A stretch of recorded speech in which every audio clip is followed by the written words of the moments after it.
Turn it up. First pitch. Let's go. Golden broom.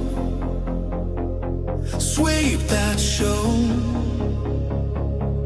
From the chalked up lines to the roaring stands. Every dugout story living in our hands. Cody calls the count. Chris breaks down the play. Talking dirt and glory every single day. The golden broom. We're sweeping through the season. Every swing, every slide, every reason. On Villains Media, we bring the fire and the laughter. Proud college baseball backers, the golden broom. Yeah, we're sweeping ever after.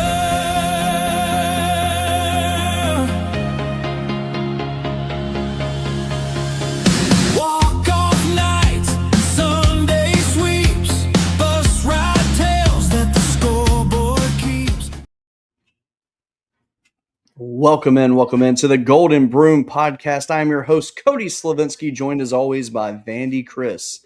And tonight, I really don't know what we're going to talk about, but we're here, we're happy, and it's almost baseball season, less than 2 weeks away.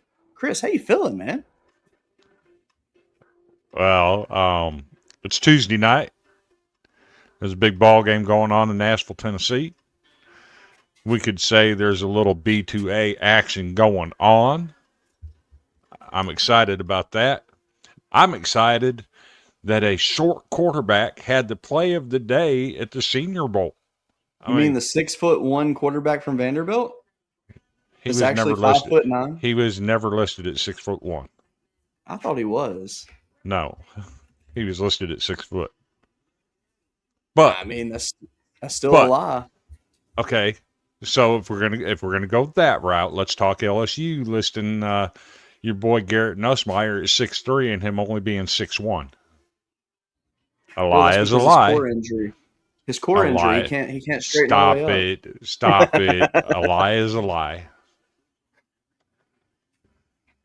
Mr. Cholowski will agree with that. I'm not sold. Oh, come on. They made it to Omaha and they return everybody. It gets no better than that. Vanderbilt would have made it to Omaha with their regional and super. But they didn't. We didn't have their regional and super. We literally had the hardest regional. Yes, the midget. The midget who was so short that he had a Heisman campaign in the SEC. That being said, for a 5'9" quarterback, well, actually, no, I'll round it up to 5'10". We'll give him that. Yeah, eighth of an inch ain't gonna hurt. Nah. You know, honestly, he had a hell of a season. He had a hell of a career. I mean, he did things that kids dream of, essentially. Mm-hmm. What was I saying?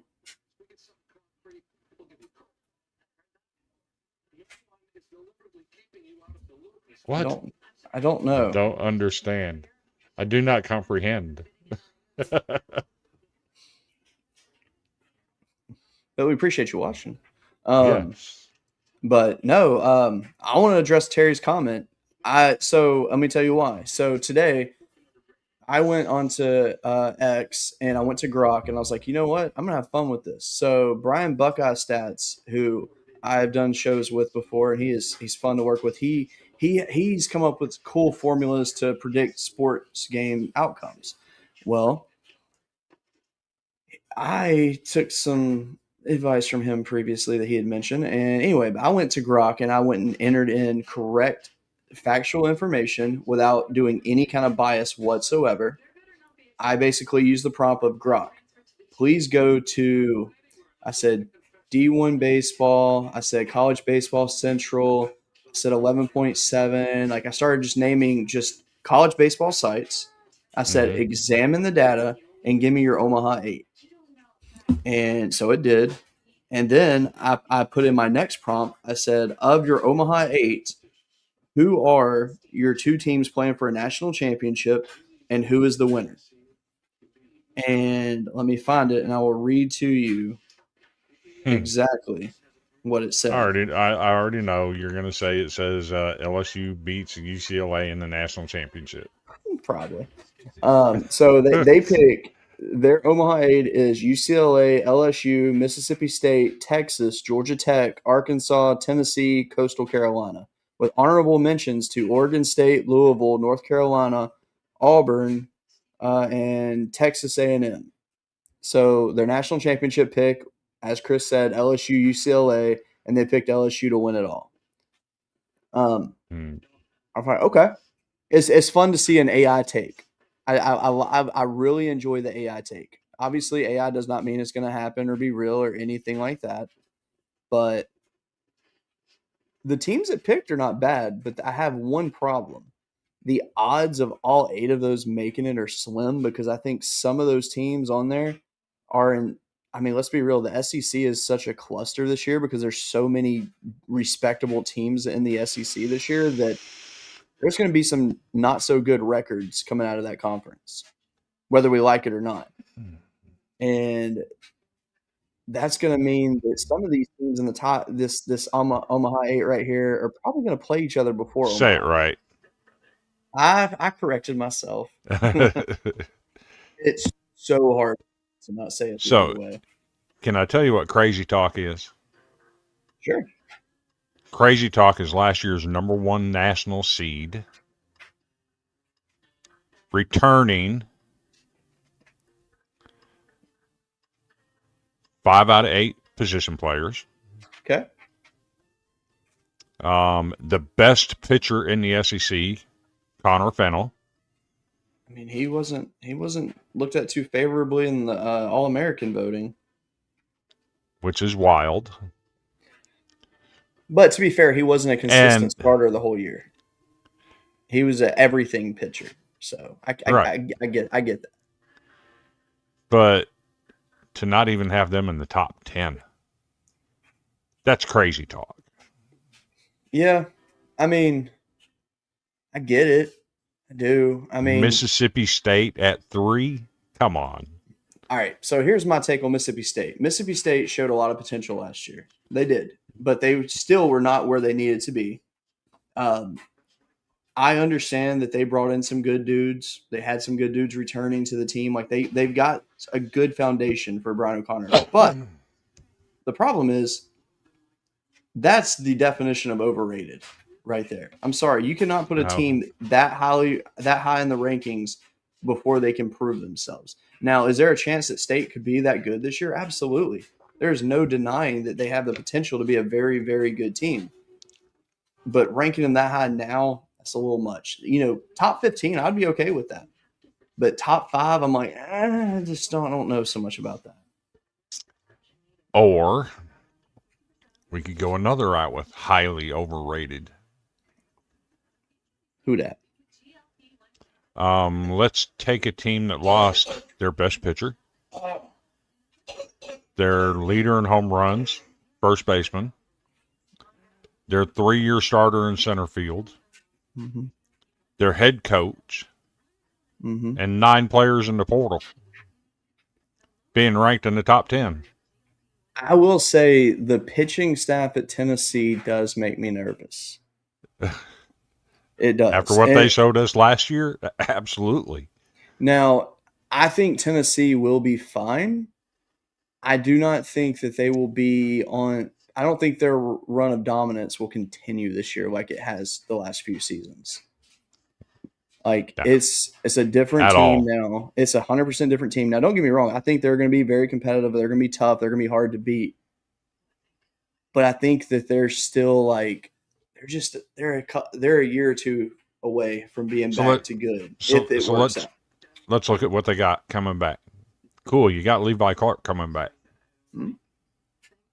He got benched during SEC play because he was so bad. Yeah. I mean, what gives me pause to say, hey, this kid's going to be pretty good this year? when we don't have any evidence to support it. That's fair.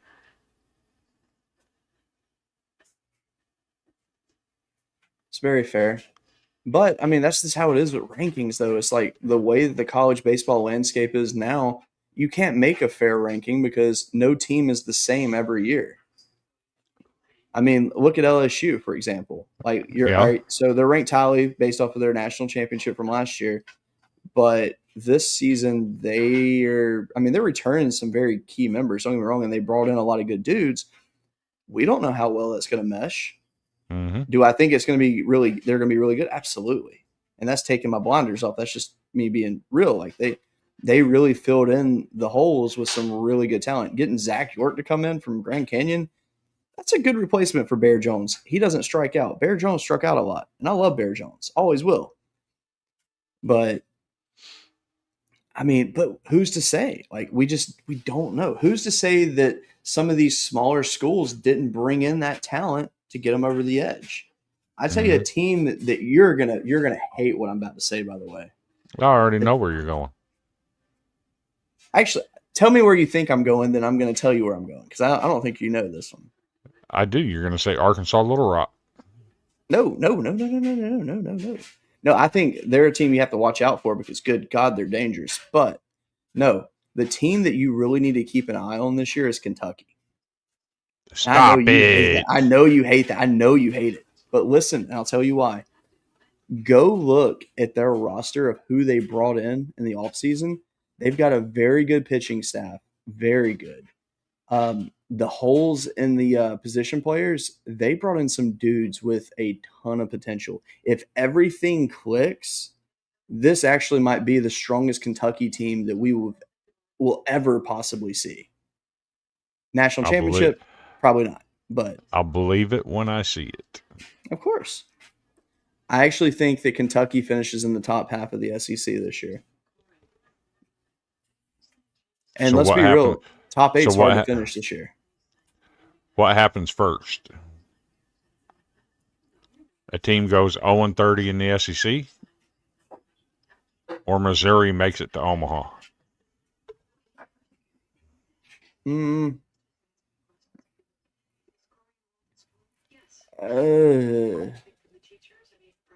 That's tough because And mind Missouri, you, we came really, really close last year. we might come really, really close this year too. Because I don't know what to expect out of a South Carolina or Missouri this year. Because I think they're the bottom two, and I think Maneri's gone after this year, regardless. Oh, I'm gonna say Missouri and Omaha. I think going 0-30 is impossible. I just think it's I don't impossible. know. We got pretty damn close last year. Exactly, and it still Pretty couldn't damn happen. close. Last year's the year it should have happened. Missouri was so far behind on baseball, it wasn't even funny. They should have went 0-30, but they didn't. So if that team last year won't go 0-30, I don't see how anybody will ever go 0-30. Because, I mean, Missouri's finally investing a little bit into their program. Now, not probably to the level that it needs to be at, but there's a little bit of money there to get a few decent players coming in, but I don't know what to expect there. But, I mean, the bad thing is, though, is that Missouri team was not terrible. They just happen to be in a very good conference, and they're just not better than everybody in the conference. So, I don't know. But see, my thing is, though, does Texas A&M, do they bounce back? They announced today one of their pitchers is out for the season, Tommy John. So stuff like that happening, I mean, already for the team that it did not need to happen to, I don't know what to make of A&M. I really don't. I know they have so much talent. If they stay healthy this year, they're legit. Now, this pitcher that got hurt today, I did not see his name. So I do not remember it right now. So I don't know like where he fit in terms of their long-term pitcher, but I don't know. Like I know that last year's A&M team, if they were healthy, they would have been very good. But now that they are, can they put it together and actually make a run? I'm not going to hold my breath that they do, but I feel like they're due. I think a TCU, I think that's a team you got to watch out for. I think they're going to be dangerous this year. Very young team last year. Those guys are now veterans technically. I mean, watch out for those guys. But like the title of the show is, will Cinderella appear in Omaha this year? What happened? Just another backdoor cut for a 45-23 lead. Is it still the first half? No, they just started the second half from first place, backdoor cut for a layup. That's absurd. I didn't expect them to do this to them. I will say that. I did, because Kentucky's guards are not very good. But like this, though, I don't know. But no, the title of the show tonight is, will Cinderella make an appearance in Omaha? And I'm sorry, but I no longer consider Coastal Carolina a Cinderella No. at all. And if anything, they're one of the powerhouses in baseball right now. We know they got a good coach. They got good dudes coming back. Got Cameron Flukie coming back, who's one of the best, if not the best pitchers in the country returning this year. But no, teams that you have to watch out for. So on our graphic, you saw Southern Miss and you saw Arkansas Little Rock. Arkansas Little Rock is not ranked in the preseason top 25 in any poll, but they became America's team last year in the Baton Rouge Regional. That team was just absolutely insane. And I mean, they were the definition of balls to the wall the entire time they were there. They were having fun. And their star that stood out was Angel Cano, who he hit 267 on the year. He was injured a lot during the season. He only played in like 45 games all year, but came into the regional and hit 4 home runs. He had 10 hits in the regional. I mean, it was just insane. He was named the most valuable player of the regional, and the team didn't even win the regional. So that should tell you something. Teams like that, you've got to watch out for now, especially after they got on the map like they did. I mean, I'm sorry, but if I'm a kid that's like coming out of JUCO or another like smaller school and I'm hitting the portal, even a bigger school, and I see, see what they're doing, I'm like, I kind of want to play for that. And so I think that with the additions that they had to that team, I know they lost some veterans, but Cano's coming back, and if he stays healthy, he's dangerous. He might be one of the best hitters in the country. You got to watch out for him. Southern Miss has not only do they have a good offensive lineup, their pitching staff, as per usual, is just elite. And they might be the team to watch this year. Like, I think this might be the year where they really have it together.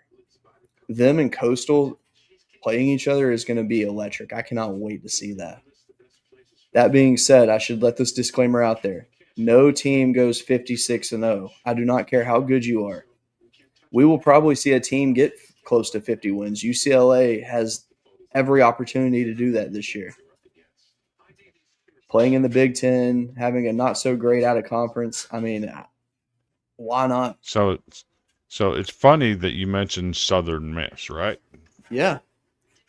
I found a new follow on Twitter today. Please tell me it's just baseball. Please tell me it's just baseball. And here you go. Yes. Do you notice who's in here? Oh, I notice who's there, and I notice who's not there. So I want someone to explain to me how they would leave out Vanderbilt from the top 25. They've got to at least be top 25. How do you put Alabama and Kentucky both ahead of them? So, I mean, let's be real. Alabama is going to be a respectable team this year. They lost some good pitching, though. That's their biggest issue. I mean, you got Justin LeBron coming back for his draft year. I mean, this is going to be they will be a competitive team. They will probably start out 19-1 or some crazy number like that, because that's just how they do every year. And then it hits the fan, and then they come back to reality. Mm-hmm. Looking at this, though, I mean, overall, these are not terrible rankings. But some of these teams, I'm like, why? Why are they there? Like Virginia, they lost everything. Can you really just instantly say that they're going to be good? You can't predict Virginia to be good this year. Hey, Sarah, how you doing? Our favorite Ole Miss rep. Absolutely. But I just don't understand like some of these rankings. All right, so okay, first of all, Arkansas at 10. Are you kidding me? With everything that they're returning this year? No, not a chance. In my opinion, they have the best player in America. Exactly. Auburn at 12, I feel like is low. I feel like Auburn's a top 10 team. They're good. They were young last year and they returned everybody. Everybody. Tennessee at 11 though? Come on now. Some of these teams, I'm like, where are they getting their numbers from to put them there? I just don't like Louisville top 15, absolutely. North Carolina top 15, maybe. Oregon State's got really good pitching. I'm all for that. Dax Whitney is going to have a absolutely just one of the best years you can imagine, probably, unless he has a sophomore slump, which I really hope does not happen because that kid's got so much potential. Obviously, I'm high on TCU. Georgia Tech also is just loaded this year. Texas, maybe. I know they returned a lot of dudes, but I'm just kind of like Florida State's high, North Carolina State's high, Alabama's high, Kentucky's high. North Carolina Virginia's State could be high. ranked in the 50s, and you would say NC State was ranked too high, though. Mississippi State is way high. I just don't get that. I don't. Not yet. Like, I think they're going to be good, but just it's going to take some time. It just doesn't make sense to me. Yeah, I've seen better rankings, that's for sure. I mean, like D1's rankings and all that, not too bad. Like, I'm all for that. But That's fine. I gotta do it the right way. You know how I am. There it is. I'm a uniformity kind of guy. I can't help it. Because if this background bothered me, I would simply just go to this, and we would be all on the screen. But right now, keep us right there. But no, I mean, I don't know. Some of these rankings that are coming out, people are putting there. I'm like, I just don't see where you're getting your research from to make that judgment.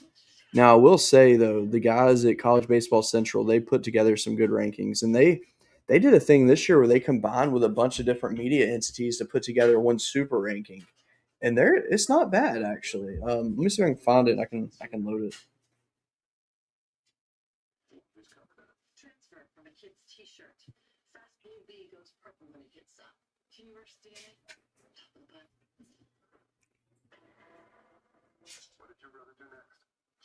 Let's see.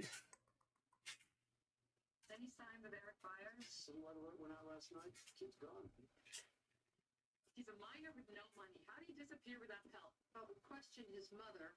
The world is falling apart. Enough to throw a kid to the wolves? I'm afraid you're not going to make it to trial. Don't get ahead of yourself, Dr. Engels. All I want to know is if the boy can take the stand. For one thing, he's too young to testify in a courtroom. We can videotape his testimony. And he was coached. He just shoved a crayon into a doll's ass. But there's no evidence of sexual assault to his victim. Somebody told him what to do to raise the alarm. Give me 1 second. Meaning you seem pretty anxious to get into that courtroom. I don't like what you're implying, detective. I haven't talked to the boy yet. He talked to his father. That's my job. Wait a minute. I believe the victim. There's that. Walked into our Go prison. here. He says that he didn't touch it, which is what all pedophiles say. One day I'm going to figure out a way to make stuff just instantly appear on the screen. I can't answer that with any certainty. What'd you lose? Oh, you got to be kidding me. Just do your damn job and I'll do mine. It's not what I lost. It's more of well, Squeeze the pedophile's mother. I'm having to delete stuff now because it says I got 100 items uploaded. Which, I mean, I'm not surprised. All right, here we go. So here's the Diamond Report. And this is their top 25 based off of like a lot of people voting. And if I'm not mistaken, let me see who's all in these rankings.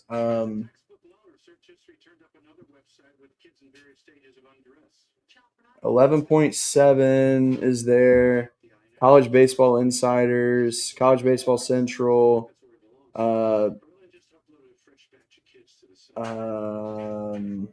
ACC Central, Yeah. So just a few different brands going in there. And I don't hate these rankings, actually. They have a bias towards some Big 12 teams. I get it. Like Kansas at 19. But I don't hate that because Kansas Are actually you returns sure a lot of that's people. Kansas or Or is that Kentucky? Kentucky? That could be Kentucky, actually, now that I think about it, because of the color, yeah. Let's see. But no, I mean, overall, UCLA 1, LSU 2, Texas 3, Georgia Tech 4, Arkansas 5. I don't hate that. North Carolina 6, Coastal at 7, Oregon State 8, TCU 9, Auburn 10. Not my favorite, but I don't hate it. Louisville, Georgia, Florida State, Mississippi State, Florida. Sure. Mississippi State at 14. I like that. It's a fair ranking for them. I'm not sold on either Florida or Tennessee being ahead of Vanderbilt, though. That's fair. And that's not my black and gold, my gold colored glasses. We smoked Florida at Florida last year. We smoked Tennessee, winning 3 out of 4 against them last year. What puts them ahead of us?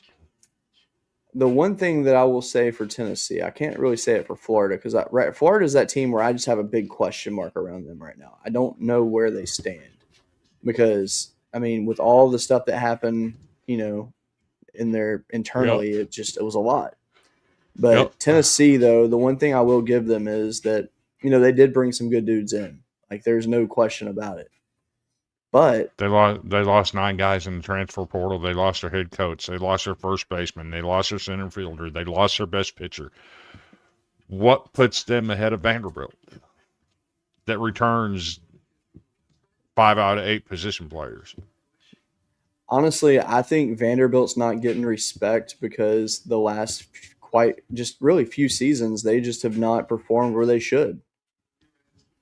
In the regionals. Yeah.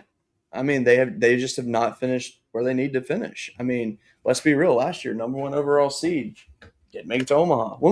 Serious question because I don't know off the top of my head. When was the last time Vandy was in Omaha? 2021. That's in this era. That's not good for them. Okay, so let's take a look. Let's take a look at their last 2 regionals, right? Mm-hmm. Number 1 overall seed last year had the number 1 hardest regional out of everybody in the tournament. Mm-hmm. The team that won our regional was in Omaha. Which was? That was Louisville. Okay. The year before that, we go into the regional with in a win or go home game with half of our starting lineup playing injured. Literally, Yeah. we had our catcher playing on one leg. Yeah. We had our second baseman playing with a busted face. Yeah. I mean, crap happened. Yes. It was the But- worst time for regional. You're right. But the thing is, though, I mean, since NIL has taken effect, Vanderbilt has not performed in baseball. They have not been where they need to be. We just had the number 1 overall seed last year. We're performing pretty darn good. But you did nothing with it, though. That's the We problem. ran into another team that went to Omaha. Exactly. Okay. There's no shame in that. It's no shame, but I mean, you were the number 1 overall seed for a reason. Because we were pretty damn good. Exactly. And when it mattered the most, you weren't. I don't see it that way. We ran into a team that was equally good, and they got us. Now, I've asked you this question for 3 years straight now. If Vanderbilt falls short this year, what does Corbin do? Corbin's not going anywhere. He's closer to retiring now than he was this time a year ago. No. He has to be, technically. I mean, he's still young. I mean, it's not like he's old yet. Last year rejuvenated him. I hope so. I genuinely hope so. Because Hmm. I have respect for the man. I really do. He's one of the greatest coaches in the history of the game. I'll argue that till I'm blue in the face. But just I don't know. I just feel like Vanderbilt just hasn't been that dominant team that we're used to seeing. I want to see something change. I want this year. I want to see honestly, if Vandy wants to make a statement, take 2 or 3 from LSU at home. Do it. Sweep them. Assert your dominance early. Didn't we win the series down there at LSU last time? Yeah. Okay. What This says year we is can't? different. What says we can't? No, nothing says you can't. I mean, you guys have everything in front of you to do it. You have. Oh, by the way, we shortened our right field too. I saw that. Which I mean, I don't have a problem with that, but And there's a reason for that. I'm assuming it was a space situation more than anything. That was a 9 home runs in Knoxville situation, and Tim Corbin said, "Okay, I'm done playing this game," and brought right field in. Yeah, I mean, I like how they did it. You raise the wall 2 feet, bring it in a little bit. That's fine. I mean, hey, it's still bigger than Knoxville, so there you go. Yes. Just know that And if it's you want to, and it's getting a huge ass makeover too. exactly. When is that going to be done? By the way. Sometime in 2027. No, I mean that's fine though. I mean, it took their football stuff to be done. It took it quite a while, but when it was done, it was beautiful. Yeah. And hey, last time they had a stadium finished and ready to go, their football team did really good. So maybe baseball follows. I suspect we're going to be pretty damn good this year. I mean, we'll see. I mean, do you think y'all are Omaha good this year? I would put us at number 10 right now. Okay. I mean, that's not bad though. I mean, it's really not. It's a lot of teams, so I don't know. It'd be interesting. God, that felt good to talk some baseball. I mean, let's talk a little bit of hoops for a minute. The ladies took their first loss the other night, unfortunately. I mean, a couple ways you can look at it. I mean, when you jump out turning the ball over 5 times in the first 3 minutes and you're down 15-3 out of the gate, it's almost impossible to come back against that team. Then you played with them for the rest of the game. Yeah, they beat us by 28, but it didn't blow up to a 30-point game till late in the fourth quarter. Yeah. But South Carolina. We still have to call me biased, whatever, because I know there's Sarah Strong. I know there's Beers at Oklahoma. I know there's the lady from Texas. Call me biased. I think Michaela Blake's is the best player in the country. I mean, she's pretty fantastic. It's hard to argue that one. And then I don't know of another freshman that's made the impact that Aubrey Galvan has made. Yeah. I think that'll give us back-to-back National Freshman of the Year. We're pretty darn good. Yeah. Oh, absolutely. And I mean, another thing too is when you're undefeated, I mean, one, it's almost impossible to go undefeated a whole season. Oh, yeah. Virtually. So, I mean, only one team can possibly do it. Technically. But no, I mean, I would rather get my loss out of the way now and just focus on the rest of the year and have that off your back. You don't have to worry about it anymore. Because, I mean, let's be real. February, it's a hell month for Vanderbilt ladies. Oh, it's hell for the next 2 weeks. Yeah. For us. Yeah, because you got what? Is it Georgia or Ole Miss next?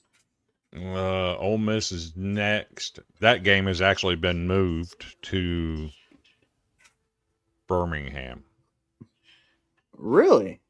Oh, there's so much damage on the Ole Miss campus. It's not. It's a I saw that. disaster. What day is that game? Tomorrow night. Really? Mm-hmm. Huh. I'm not doing anything tomorrow night. And then I think we got like Oklahoma and Kentucky and Texas coming up. I mean, it's pretty, everybody. Yeah. This is where you find out where you stand. But what I take pride in is, this is a program that went to 16 straight Sweet 16s. Yeah. There's not a lot of teams in the country that have done that. And to see what Shay Ralph has done with the program from what she inherited, I don't know that there's a coach that's done a better job than what she has. Fair. Remember, she took over after the 2021 season that was canceled. They played 4 games and canceled the rest of the season. They had 4 players on the roster when she took over. Yeah. And now you're talking about a top 10 team with a 20-1 record. That's doing work. And she's done well enough work that the dean of women's basketball, Gino Oriema, spent 5 minutes talking about Vanderbilt women's basketball the other night after beating a top 20 team. Yeah. So you've earned respect. Yeah. What I don't like, and I'm going to go Diego Pavia here for a minute. What I don't like is the pollsters. Get a grip, people. Yeah. There's no way that you can rank LSU ahead of Vanderbilt after we've done beat them and have a better record. You're ranked ahead of us. Talia Goodman doesn't have us ranked ahead of you. That's one person that has like 15,000 followers. I mean, to be fair, to be fair, we nothing. beat LSU. I'm saying followers don't mean anything. I 100% think Vanderbilt should be ranked ahead of LSU. There's no, we should be. There's no argument or debate to state otherwise. Yeah, LSU beat Texas. Congratulations. That's a fantastic win, but we didn't beat Vanderbilt, and Vanderbilt's got a better record than us. So, I'm okay with that. Correction, Cody. In the coaches poll that came out today, LSU 5, Vanderbilt 6. Oh. Interesting. I wasn't looking at the coaches poll. I was looking at just the regular rankings.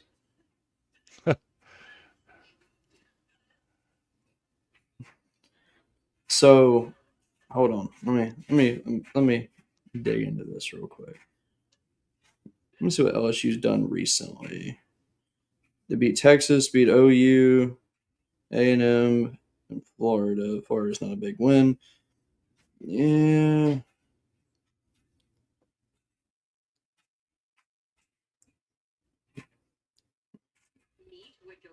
I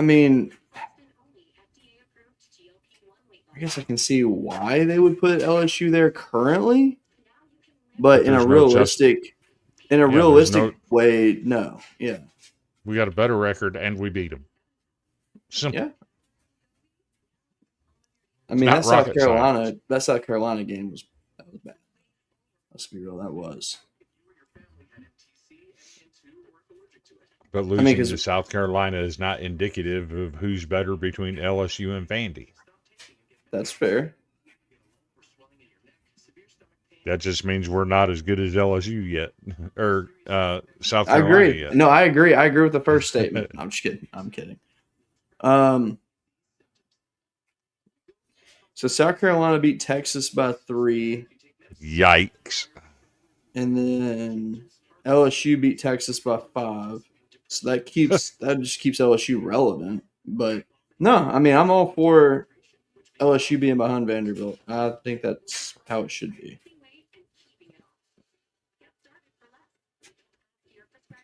Now I do have a question that's not college related. Today, Bill Belichick was not on. He is not a first ballot Hall of Famer for the NFL. What are your thoughts?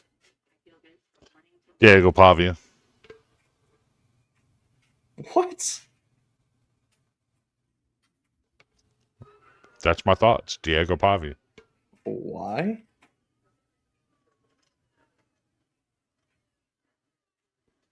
He said all I need to say. What did he say?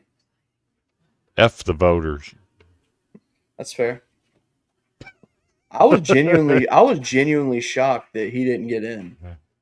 I mean, I know he's had some controversy surrounding him and all that, and his life is just weird, but dude won quite a bit of Super Bowls. I mean, it's kind of hard to turn that away. What are you doing, Kentucky? What are you doing? Losing by 26. The dude literally just stood there at half court. No kidding. Stood at half court. Dribbling the ball. From the 17-second mark on the shot clock until there was 4 seconds left on the shot clock. Never passed, never moved, just stood there dribbling. Down by 26. That's weird.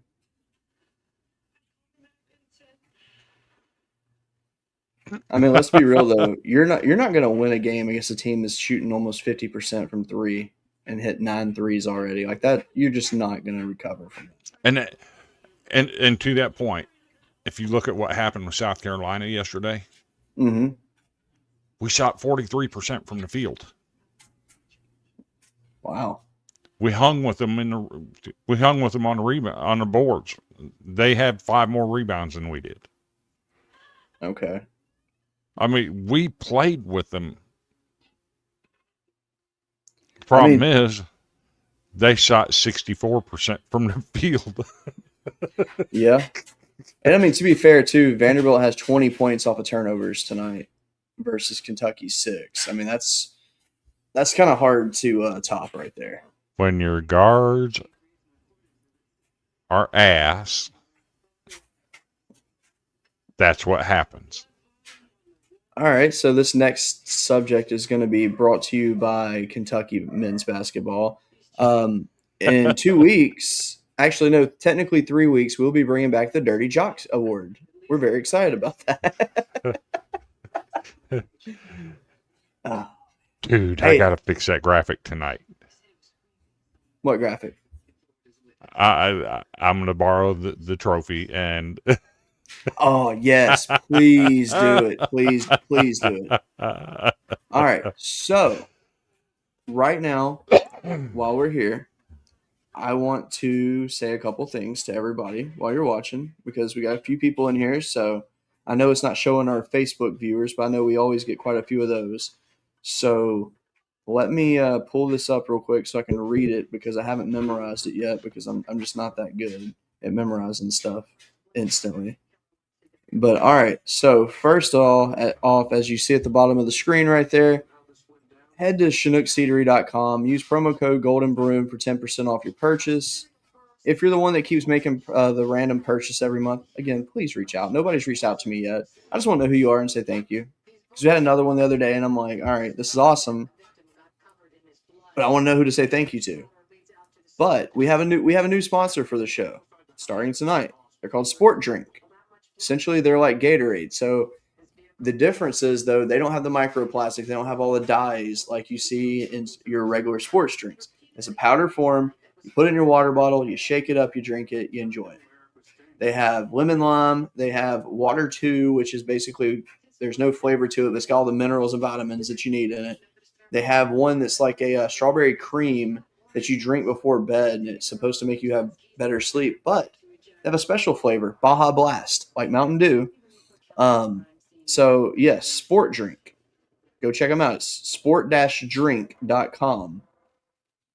And for some reason, the promo code says use my name. But if you click the link in the description below, just go from there, and that'll get you there. But it's a nice size can. I think it's 40 servings that come in a can, or is it 30? It's one of the two. But either way, it's like $40 for a can. You get 10% off, so you spend like $36, but it would last you a few weeks. And from all the reviews I've seen, it's actually a solid drink. So check them out, Sport Drink. Pretty excited to partner with them. I don't really know much about them. I just know that they've had a lot of traction lately. So very happy to be one of the few that are representing their brand.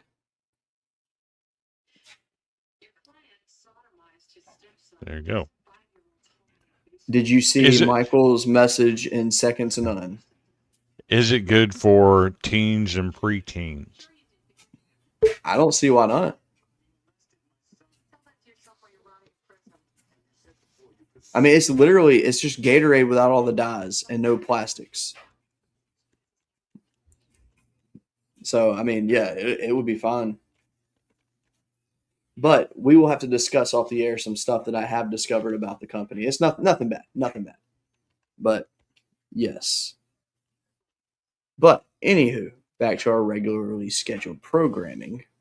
All right. So, one thing that's been happening, Chris, and I know you've been vocal about it. You don't like it. Let's talk about Alabama center.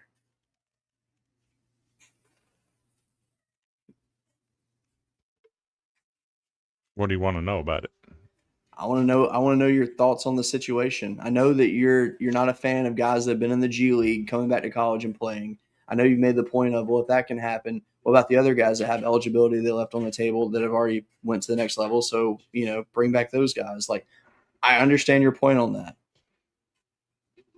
But Number one, I'm going to call it what it is. You have a corrupt judge in Alabama issuing a ruling that he should have never been a part of.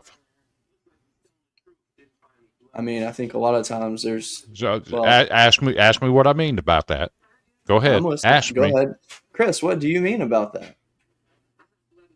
This judge is an Alabama donor, current Alabama donor, that donates between $100,000 and $249,000 annually That's to the it. University of Alabama. When this case came before him, since he has a vested interest in Alabama, he should have recused himself. That's fair. By not doing so, you have a corrupt judge. How do you think he's going to rule in a case that's going to benefit the school that he donates to? It's fair. But you have to look at the other side. There's no but to it. That's a corrupt judge. Until That's a The corrupt NCAA judge. He should until- have recused no. himself. I mean, yeah, that's fine. But until the NCAA makes it officially the rule that they can't come back, That's been the rule for decades. then why are there multiple players currently playing Because college they're basketball? Because they're European players that did not play in NBA. The NCAA rules specify the NBA. Okay, the G League is not the NBA. It is a minor league system of the NBA. And when you declare for the NBA draft, you forfeit any eligibility you have left. That's been the rules for decades. So, and I guess another thought process is, do you think the NCAA needs to go back and re-examine their thoughts on kids going straight from high school to the pros? No. Because that is the current talk No. about college baseball right now, is they're talking about all kids go to college. I don't think either one of them need to change. That being said, if that did happen, could you imagine the college baseball landscape? Andrew If they- Jones would be at Vanderbilt right now. He would be. I mean, And could you? nobody would want that because Vanderbilt has an unfair advantage when it comes to recruiting, according to everybody else. Well, I mean, the crazy thing to think of though is that okay, so let's say every kid comes to college instead of signing pro. So you're going to see a lot of the kids that are these hometown kids that are maybe like ranked like between a 7 and a 9 on these websites. I That love the comment coming from somebody who knows. no, I mean, I'm fine. I'm fine if it doesn't change. I think that kids should be able to make their choices. But my thing is, why does football not let you do that? Because your body's not mature enough. Says who? An 18-year-old body is not mature enough to take a hit from a 24-year-old. I've seen some running backs coming out of high school that I think would have been better in the NFL than they would have been in college.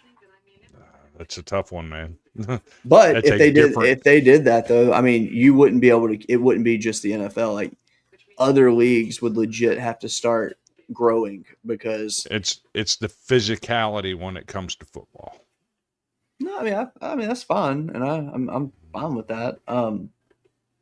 Okay, this is one I don't know the answer to, so you're going to have to correct me. But women's basketball, high schoolers, do they go pro out of high school? To my knowledge, there's never been one. Okay, interesting. Because the WNBA never existed before. And it's True. never been broached since then. I gotcha. But That's a fair point. Also, shout out Xavier, man. I'm Yeah. happy he's on here tonight. You I'm know loving what? that he's watching. Since he's here, hey, if you're watching the show, please go buy Broken and Built. Check it out on Amazon. Get it. One of the best books I've ever read. Please go check it out right now. Like seriously, Absolutely. it will change your life. Absolutely amazing story from an amazing young man. Amen to that.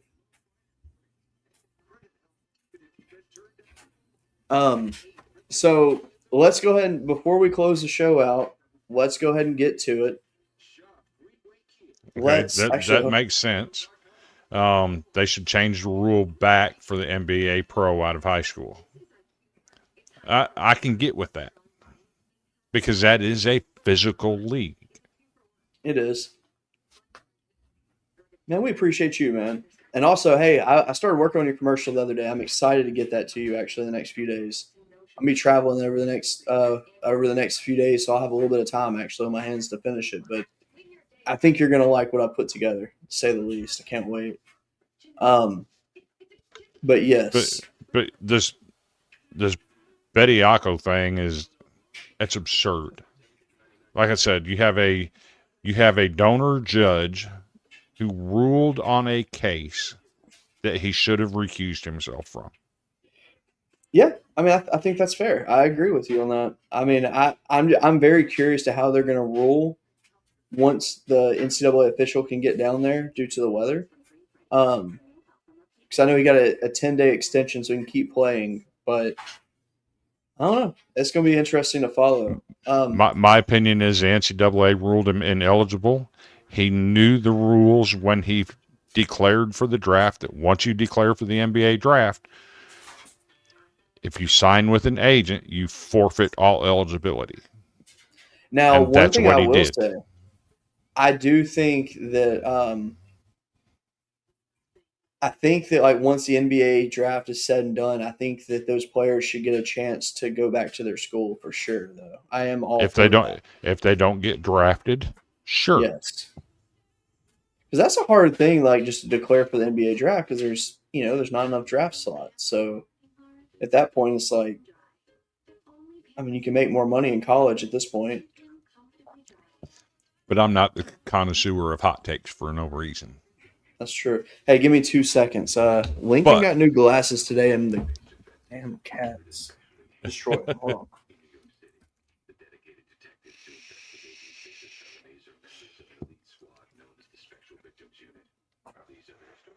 Jesus. Yeah, when I see a almost $400 pair of glasses just slide across my floor, I'm gonna have to jump up at that. Right. So, but to the point of Bediako, if they're going to allow it in basketball,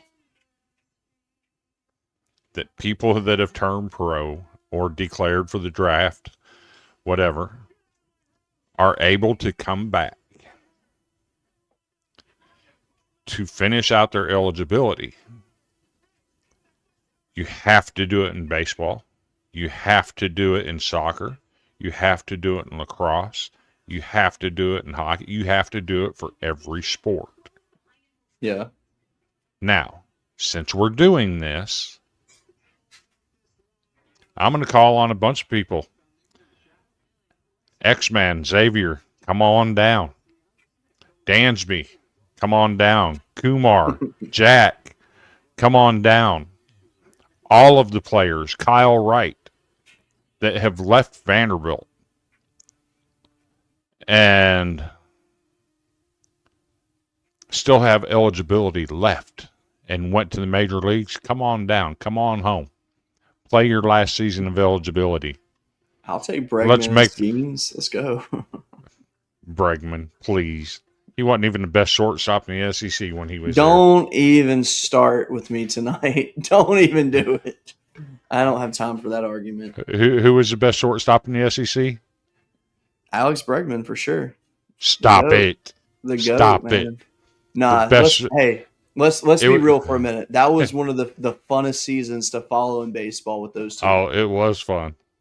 It really was. I Xavier loved every agrees minute with of me. He says Dansby. Dude, Dansby's one of the best I've ever seen play college baseball. I'll never deny that. The fact that him and Bregman played at the same time still is just crazy to me. What's crazy to me is his freshman year, he rarely played. And when he did, he was a DH. Yep. And then his sophomore year, he was the second baseman. And he didn't play shortstop but 1 year. Yeah, That's crazy.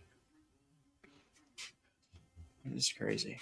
But hey, let's That team was loaded. It was. It really was. Let's wrap this thing up by talking the Super Bowl. He broke his foot his freshman year. Okay. Yep, broke okay. his foot his freshman year. It sucks. Yeah, I wouldn't want to do that.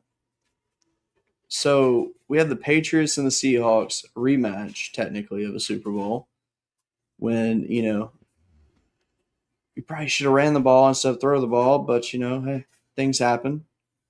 When you have Marshawn Lynch, who is guaranteed to probably run in a touchdown on that play. But it's something we'll never know. Obviously, it's not the same teams. These are nowhere near close to the same teams that they were then. But here they are meeting in the Super Bowl years later. Which I'm sorry, but if I could, I would. If I were the Seahawks, I'd say, "Hey, Marshawn, come on, let's just sign on with us for the Super Bowl. Get your moment." Even if he doesn't even play a snap, just let him be there in a jersey. But no, I like the matchup. Sam Darnold is a good quarterback. Drake May is a good quarterback. I think this is a chance for one of those guys to finally go to elite status. Darnold's due for that. He's been a guy that's had a very rocky road to this season, leading to this season. Then this year, he's been one of the best quarterbacks in the league. He's also got, Jackson Smith and Njigba. How do you say his last name? I've never been able to pronounce that. Njigba. Okay, good. Okay, I thought I had it right. So the funny thing about him, when he was in college, he was highly touted out of high school. In college, he never really broke out because he was hidden in the overshadowed. shadows. Yeah, Yes. but I think he was the best of the bunch, though. He was. I think it was more of a, marketing thing than anything, and maybe even a quarterback favoritism thing. I mean, because let's be real, he's better than Marvin Harrison Jr. I don't care what anyone says. Yeah. He is. But he's come onto the scene as a rookie, and he has really stood out. He's finally got his chance to be the guy, and he's shown that he is the guy. And now the Seahawks are looking good. Patriots, on the other hand, they have a lot of targets for Drake May. So it's not really like that one guy that sticks out. That being said, shout out Kayshon Boutte, who is, really breaking out this year. I mean, he didn't have like a top 15 receiver year, but So, he had a very respectable year, and I'm happy to see it.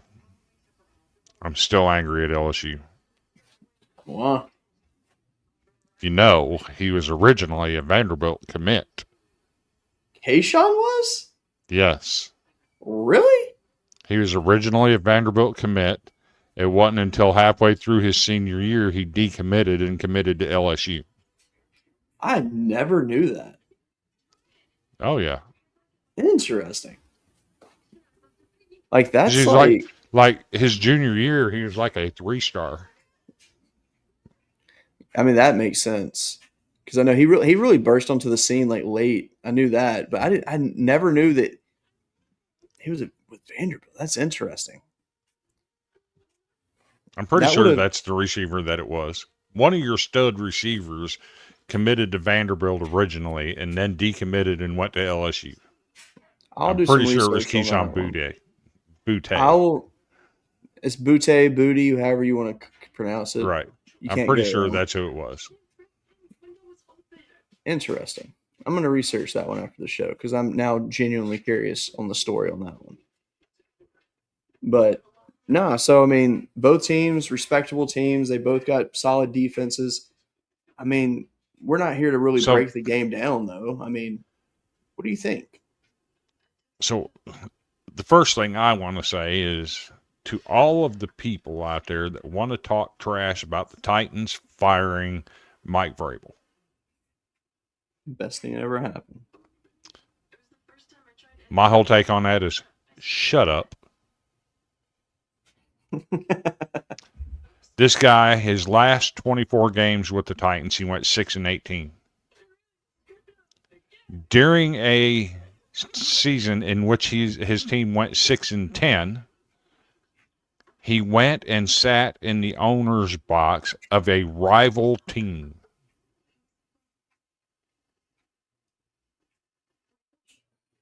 Now, in everyday walk of life, Cody, if your job is being done haphazardly and you go visit your employer's number one competitor, what's your boss going to do? Offer me more money because he knows I'll go to the competitor. He's not going to offer you more money. He's going to fire you for not doing your job. Well, it depends on the industry you work in because that's And that's exactly what happened with Mike Vrabel. He got fired because he went and sat with the owner of a rival team while his team that he was hired to coach and win games for was going 6-10. Do you think he will join said rival team in the offseason?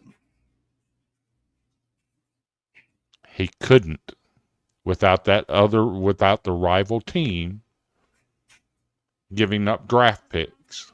So what did they do? They hired a scapegoat to sit for 1 year to keep the seat warm for him to move in the next year. That makes sense. And that's exactly what they did. Gotcha. But he deserved to be fired from the Titans. It's fair. It is. All right, so what's your Super Bowl pick then? I don't trust Sam Darnold. And I have 7 years of data to support me in that. I mean, that's a very fair take. Think about this. 2023. Who went to the Super Bowl for that season? I don't remember. The San Francisco 49ers and the Kansas City Chiefs. Okay. Who is the quarterback for the 49ers? Was it Purdy? It was Brock Purdy, who was nursing an injury. Okay. Sam Darnold could not start over a quarterback that was nursing an injury. I'm still amazed that Purdy is where he's at in the NFL right now. It's absolutely amazing. So what does that say about Sam Darnold? He wasn't ready. Sam Darnold was on the same team as Baker Mayfield Hey, Baker's good though. and could not start over Baker Mayfield. I mean, but Baker's solid. I mean, like that's not a thing But to hold your but head is about. he? But is he? Yeah. How many playoff wins does he have? How many good teams has he played for? He's been to the playoffs 4 straight years with the Buccaneers until this year. Exactly. He was with the Buccaneers. That won their division for 4 straight years. Mm-hmm. You're a division winner. You're a pretty damn good football team. He's a pretty damn good quarterback. He just couldn't get it done when it mattered the most. So what you're saying is he's not that great of a quarterback. I'm saying he's pretty damn good. And Sam Darnold couldn't play over him. I don't trust Sam Darnold. Well, I guess we shall see. I mean, who's to say Drake May's better? It's a good point. Drake May got outplayed by Jarrett Stidham. Shout out Jarrett Stidham, by the way. Seriously, fantastic performance. Dude hadn't thrown a pass in 2 seasons, and here he is on the biggest stage he could possibly be in at this point, and boom. He almost showed out, really. I mean, he actually played quite well. Yeah. Poor Bo Nix, though. Let's be real. Dude, if Bo Nix was healthy, they win that game. This is a fair question. Xavier's asking, do I trust Drake May more than Sam? Given what both quarterbacks have done, I have less reason not to trust Drake May. If that makes any sense. There's still room not to trust him at that level. But to this date, he's done less to not trust him. You know what? Now that I think about it, give me Darnold. Give me the Seahawks. Close game. I got to be different. I'm kind of feeling it now. I mean, I think it's going to be a pretty good game regardless, though. No matter who wins this, I'm looking forward to it. And I don't know if Seattle's played a defense as good as New England's. That's true. So it's going to be fun to pay attention to that. I mean, it's going to be a very, very competitive game, I think. I can't wait. So Chris, speaking of the NFL, what do you make of the Cleveland Browns coaching situation? I don't even know what it is. Have you not heard what they're doing in their coaching search? Mm-mm. Oh, my dear Lord. I know I've seen a lot of people withdraw from it. They're making people do essays. Yeah. They're making them write essays of what their philosophies are in coaching, and they're giving them tests and all kinds of things. It's crazy. It's weird. No wonder McDaniel pulled out of that. He probably didn't know how to write a sentence. I'm kidding. But and Mr. Turner agrees with me. It's a joke. Typical Browns. I mean, with it being the Browns, it doesn't surprise me. I want the Cleveland Browns to be good, though. I really do. I don't. I really do. They're just. Do you know who their owner is? No. I have no idea. Their owner is a UT donor. I don't want them to be good.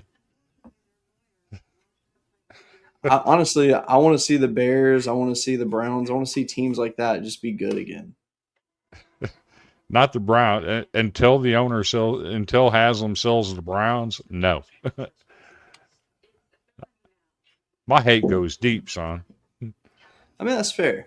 Like, seeing the 49ers be good again, like, I like seeing that. Seeing the Broncos have a splash of faith, like, I like it. Like, I like seeing these kind of just, like, teams that used to be good again. So, And the 49ers break my heart being good because it yeah. reminds me of the 90s when the Saints were good and couldn't get past the 49ers. Yeah. I'm so glad he just asked this question. So first of all, I want to say I'm actually happy that he got the call for it. You know, Stop I like Shedeur. I mean, no, hold on. Let me tell you why. And I'll say this is the only reason why is because let's be real. He got shafted in the draft. I to this day still believe that.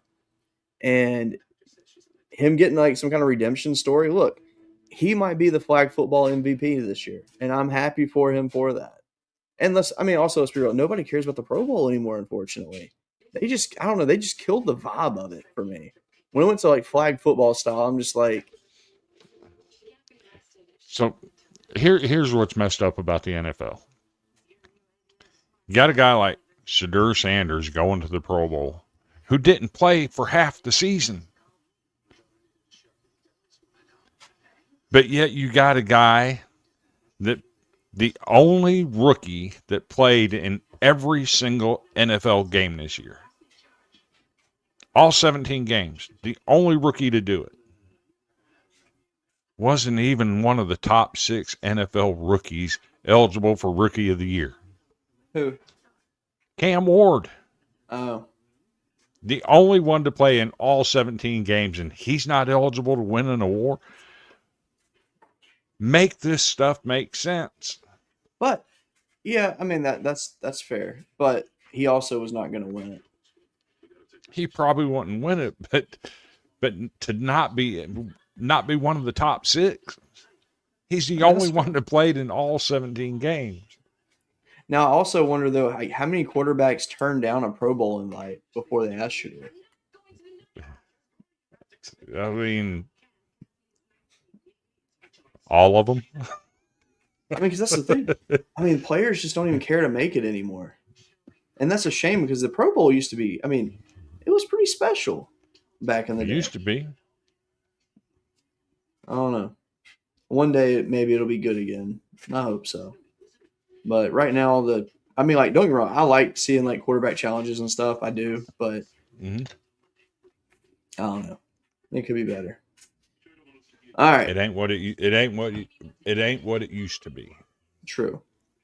All right, Chris, give me your final thoughts for tonight because I don't know if you've noticed, I've yawned about 26 times in the last 5 minutes. I can barely keep my eyes open. My final thoughts. First pitch, February 13th. I'm ready for it. Super Bowl. Probably won't even watch it. Don't have a care in the world. You'll eat good, though. I will eat good. My roommate will have a feast, Of course. as always.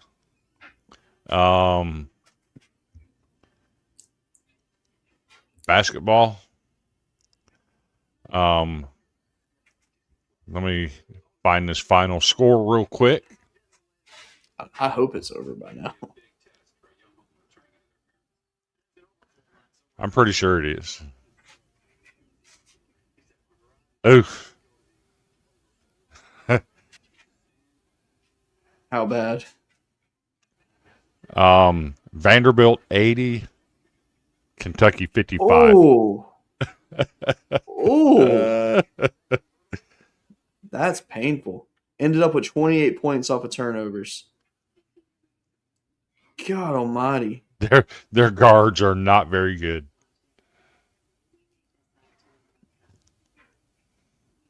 Their guards are not good. I mean, a lot of stats were pretty close. I mean, defensive rebounds is where Vandy got them. So But, like- here's the problem with Kentucky. Their guards are not very good, and they're weak in the post. If you lean on them, they're not very good. Yeah. When you got a guy like Devin McLaughlin, yeah, he's only 6'9", but he's got a body built like a truck, and when he puts it on you, it's a force. Yeah. And Kentucky's post players aren't physical like that. That's fair. So I didn't expect this kind of a blowout, though. I thought Vandy would win the game, but I did not expect it to be like that. you've seen me in chat, so Oh. I've been telling them Kentucky guys it's not going to be pretty. You were beyond ready for this. I can't even imagine what you're going to say in the chat after the show ends. Oh, you know it's coming. Oh, absolutely. All right. Well, my final thoughts for the evening simply are this. Like Chris said, 13 more days. I'm ready for the first pitch. I'm ready to hear the crack of the bat. I'm ready for it. So, with that being said, thank you for watching tonight. Hope you have a blessed night, blessed week. Enjoy the Super Bowl, and we'll see you next week. We will see you next Wednesday, though, instead of Tuesday, because I'm going to be traveling. So I would rather be rested up and ready to go. So, all right. With that being said, have a good night.